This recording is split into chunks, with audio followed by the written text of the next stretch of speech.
الحمد لله اللهم صل على محمد وعلى آل محمد. يقول الله تعالى: أعوذ بالله من الشيطان الرجيم. قل هو الله أحد الله الصمد لم يلد ولم يولد ولم يكن له كفوا أحد. Masya Allah. Suratul Ikhlas. Oleh kerana sangat pentingnya surah ni, siapa baca surah ni seolah baca satu suluh daripada Quran. 3 kali baca cukup sebuah Quran.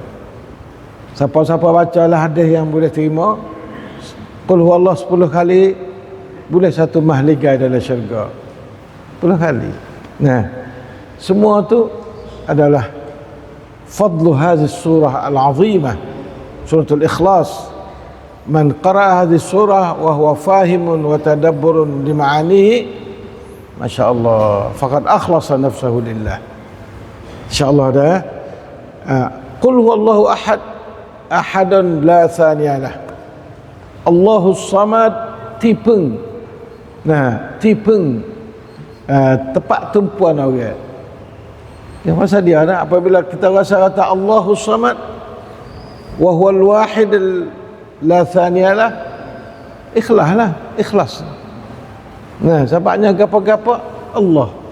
Nak makan, nak minum, nak tidur, nak bangun, nak mengaji, nak bining, Allah. As-Samad, tepat tumpuan. Ya. Lam yalid, memang kat manut yalid. Walam yulad, ada anak pia. Walam yakul lahu kufuwan ahad. Memang arai sing dai nai lok ni semdengan Allah ini. Nah, jadi tu ahad, samad, lam yalid, lam yulad, wa lam yakul lahu kufuwan ahad.